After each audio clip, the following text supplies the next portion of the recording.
Ipinagtatakpan po nila ito, nila Marcos. Tinatago nila ito sapagkat takot na takot sila.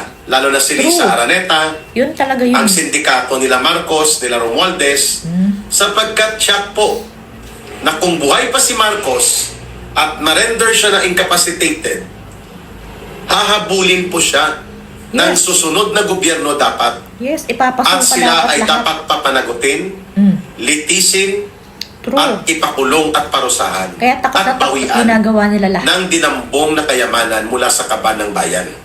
True. Yan ang tamang dapat gawin. And that also makes them, meaning them Marcos and his gang, Marcos na mag-alangan, mga kababayan, na bumaba sa kapangyarihan at Ayaw itago talaga nila nila. ang totoong pangkalusugang kalagayan ni Marcos. Yun. Because they know very well na may kalalagyan sila sa susunod na administrasyon. Yes. Lalo na po na ang uupo, incidentally, ay isa na namang Duterte. Yun. Isang Duterte Totoo yan. sa katauhan po ni Vice President Sara Duterte Yes. na siyang magbibitbit ng pagbangon muli ng Duterte brand of leadership. True. Kung hindi po life-threatening, Ayan, kung hindi diba? po seryoso na critical illness ang dinadanas ni Marcos, bakit kailangan magtago ng impormasyon? Yes, ba't hindi Bakit maipaliwanag, kailangan diba? pabalik-balik siya sa ospital?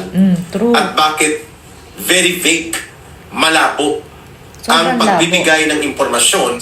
Sa ganitong kaluba ng iskandalo, lumalawak ang pagkagalit ng mamamayang Pilipino at lumalakas ang panawagan na dapat magbitiw na sa kapangyarihan si Marcos Jr.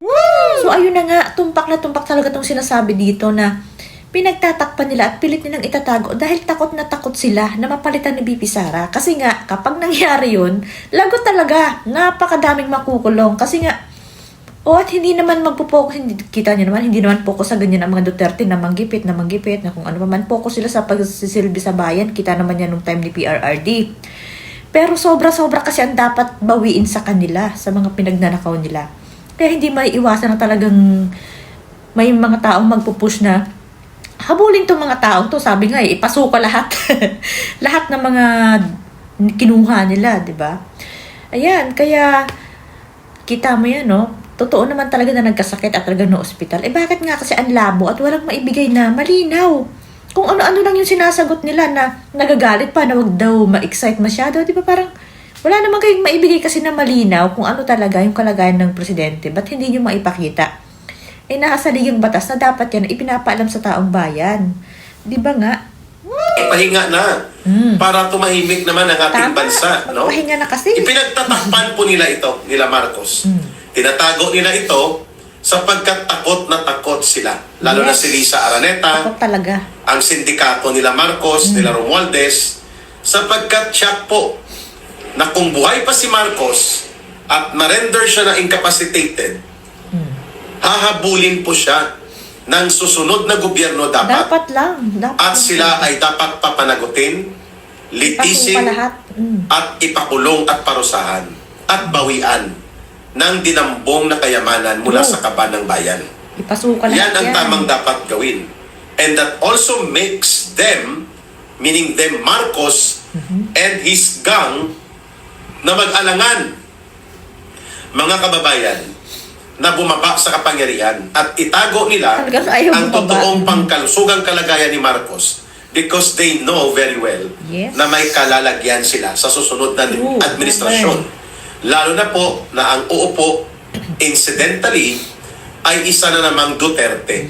Isang Duterte sa katauhan po ni Vice President Sara Duterte na siyang magbibitbit ng pagbangon muli ng Duterte brand of leadership.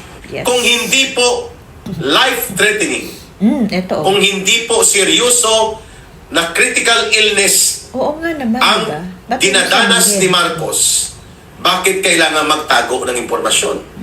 Bakit kailangan pabalik-balik siya sa ospital?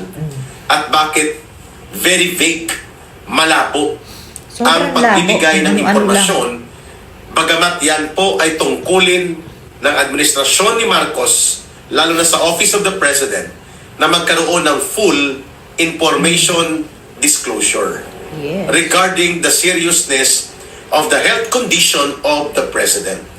Nakasaad po yan sa batas. Sa ganitong kaluba ng iskandalo, lumalawak ang pagkagalit ng Yes. mamamayang Pilipino Halos at lumalakas ang panawagan sobrang na lakas dapat magbitiw na sa kapangyarihan si Marcos Jr. Kaya mahalaga po ang konteksto kung ano talaga ang kalagayang pangkalusugan ni Marcos sapagkat siya po ang itinuturo na mastermind, sangkot bilang pinuno at arkitekto sa paglaganap ng sistematiko at malakihang pandarambong at malawakang korupsyon na nagaganap sa ilalim ng kanyang pamahalaan. So that is very important in the context of national security and in the context and purpose of public welfare. Hindi pwede nakahanging ang gobyerno kung mayroon na palang umiiral na actual condition of incapacity sa bahagi ni Marcos. Yun po, usapan natin po. Eto Itong pa, oh. Itbulaga committee show nila, hinggil dito sa hindi nila pagtanggap, lalo na ni Tito Soto, who happens to be the Senate President, sa kanya pong lantarang pagbabaliwala at pangiinsulto sa Yan pa eh. majesty of the law as being propounded by Supreme Court sa kanilang almost unanimous decision na ginawat po sa pagbabasura ng lubusan dito sa walang saysay na binaluktot at dinaya na impeachment complaint laban kay Sara Duterte. Totoo talaga yung mga sinasabi nila, katulad ito nila Maharlika, nila Ka Eric, o kung sino pa mga nagsasalita. Kung maayos ang kalagayan ng presidente niyan, bakit kailangan yung itago at wala kayong malinaw na maipakita ng kalagayan niya sa mga tao? Samantalang responsibilidad yun nila sa mga tao eh. Itong gobyerno na to.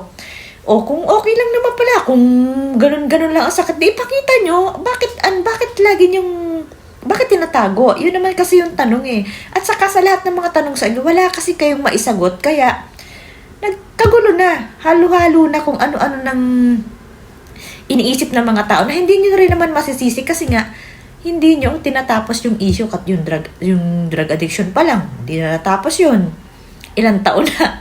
O diba? Wala kayong tinatapos. Talagang pinagtatakpan nyo lang. Eh hindi naman po pwedeng matanggal yun sa utak ng mga tao eh. Tapos ngayon nga, yung may sakit na yan. Laganap na kasi hindi naman mga tanga. May mga doktor naman dyan. May mga lawyer. Talagang pag mali. Hindi nyo yun pwedeng mapagtakpan kahit na manakot. Gipitin nyo pa lahat yung mga yan. Hindi po pwedeng ganun. Lalo na sa panahon ngayon, kita niyo, lumalakas lalo yung panawagan.